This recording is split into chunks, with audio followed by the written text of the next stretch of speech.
अस्सलाम वालेकुम क्लास। जो हमारे पास सबसे पहले हम देखते हैं कि गाज़िस लॉ क्या है। गाज़िस लॉ जो है हमारे पास कार्ल फ्रिट्ज गाज़ ने जो है जो 1777 से 1855 में उसने काम किया था, तो उसकी वर्किंग है। और वो जो है चार्ल्स कॉलम है, उसकी वर्किंग पे उसने काम किया था, जिस चार्ल्स कॉलम ने 1736 से 1806 में उसने वर्किंग की थी। अब वो यही कहते हैं कि अगर हम फाइंड करें फील्ड किसी भी सिंगल चार्ज के लिए, तो गाज़िस लॉ हमें क्या बताता है। Gauss's law found that the field from a bunch of charges charge distribution, के हमारे पास अगर एक सिंगल चार्ज है तो क्या होगा, और अगर बहुत सारे चार्जेस हैं तो वहां पे हमारे पास उसकी फील्ड किस तरह से अफेक्ट करेगी। अगर हम देखें गाज़िस लॉ की इंपॉर्टेंस को, तो स्पेसिफिक हमारे पास कॉलम्स लॉ था। कॉलम्स लॉ ने फाइंड किया था, columns law find that the field charge from a point charge a single charge, ठीक है। लेकिन जो गाज लॉ था उसने फाइंड किया था, Gauss's law find that the field charge from a charges और ऑब्जेक्ट, एनी चार्ज ऑब्जेक्ट, के भाई किसी ऑब्जेक्ट के ऊपर जब हम उस एक चार्ज दे देते हैं, किसी भी चीज को जब हम चार्ज कर देते हैं, तो उसकी वजह से जो फील्ड चार्ज होता है वो हमारे पास क्या होता है। तो अगर हम गाज़िस लॉ की बात करें, तो हमारे पास इलेक्ट्रिक फील्ड जो है, जब उसको हम कंबाइन करते हैं, जब कोई भी इलेक्ट्रिक फील्ड कहीं पे क्रिएट हो रही होती है किसी भी एरिया के ऊपर, तो ये हमारे पास प्रोपोर्शनल होती है जो भी चार्ज उसके अंदर इनक्लोज होता है। तो गाज़िस सरफेस उसको कहते हैं, जिस भी एरिया पे ये जो चार्ज है वो हम ये जो इलेक्ट्रिक फील्ड है वहां से प्रोड्यूस हो रही है, वो हमारे पास हो जाती है गाज़िस सरफेस। अब गाज़िस सरफेस क्या है? An imaginary surface around a charge distribution arbitrarily chosen from its symmetry, ठीक है। और इसमें हमारे पास होता है कि हमारे पास ये ग्रुप ऑफ चार्जेस कितने हैं, हमारे पास इलेक्ट्रिक फील्ड जो है जो कंबाइन हो रही है वो इमेजिनरी सरफेस में, वो क्या क्या प्रोड्यूस हो रही है। उसके अलावा यहाँ पे अब आप देखें कि आपके पास एक पॉइंट चार्ज है जो एक सर्कल, जो एक सफेयर के अंदर मौजूद है, तो इस सरफेस का जो एरिया है वो हमारे पास हो जाएगा 4 पाई आर का स्क्वायर। इसी तरह अगर एक वायर के अंदर से चार्ज जो है वो मूव करा रहे हैं, तो हम उसका सरफेस एरिया करेंगे 2 पाई आर एच, जो उसकी मूवमेंट है।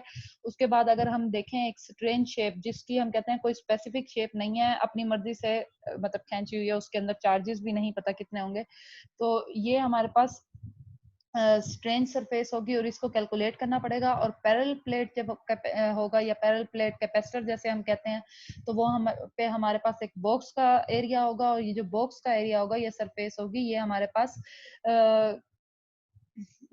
पास L इंटू विड्थ होगी, यानी लेंथ इंटू विड्थ के इक्वल होगा।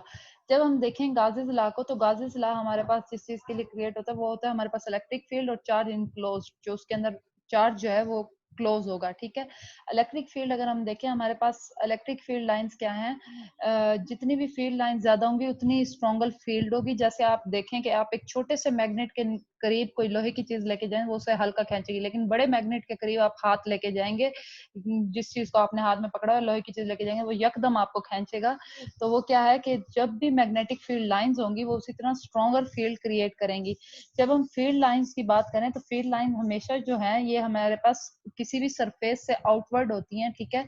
और हमारे पास ये आउटवर्ड जो है पॉजिटिव होंगी, जबकि जब इनटू द सरफेस होंगी ये नेगेटिव होंगी। और ये हमेशा डायरेक्शन जो है पॉजिटिव चार्ज जो है वो मूव करता है, और चार्ज जो है इनक्लोज जो चार्ज किसी भी बॉडी या चीज के अंदर इनक्लोज होगा, वो क्या होगा, the field is proportional to the charge inside the Gaussian surface, more field line stronger field और stronger charge inside the surface, ठीक है। अगर हम गाजिस लॉ की बात करें, तो गाजिस लॉ हमारे पास होता है E dot D A is directly proportional to Q, यानी जो हमारे पास इलेक्ट्रिक फील्ड लाइन है जो पास हो रही है किसी भी एरिया से, वो क्या है, डायरेक्टली प्रोपोर्शनल किसके, चार्ज क्यू के। अब जब हम चार्ज क्यू डायरेक्टली प्रोपोर्शनल का साइन रिमूव करना चाहेंगे, तो वहां प्रोपोर्शनलिटी कांस्टेंट आ जाएगा, जो कि सी होगा। सी हमारे पास इक्वल होता है 1/एप्सिलॉन नॉट के। ये जो एप्सिलॉन नॉट है ये हमारे पास प्रिमिटिविटी कांस्टेंट होता है, और इसको ई एप्सिलॉन नॉट से रिप्रेजेंट किया जाता है, जिसकी वैल्यू है हमारे पास 8.85 मल्टीप्लाई बाय 10⁻⁻12 नैनोमीटर का स्क्वायर पर कॉलम। और यहाँ पे अगर हम देखें, हमारे पास इसी तरह के की वैल्यू जो है, के हमारे पास निकलता है, जो हमारे पास है 1/4 पाई एप्सिलॉन नॉट, जब जो कि के की वैल्यू हमारे पास हो जाएगी 8.99 multiply by 10⁻9 newton metre square पर कॉलम का स्क्वायर।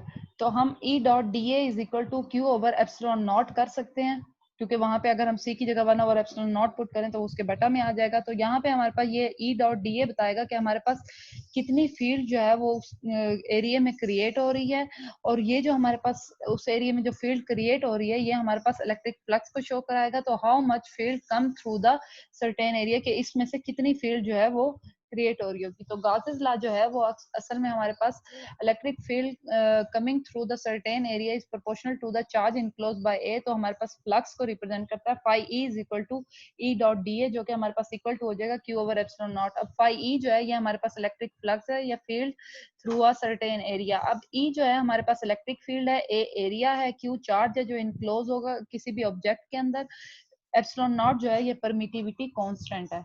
और ये चीजें हमें पता हो तो हम इलेक्ट्रिक फ्लक्स जो है वो फाइंड कर सकते हैं।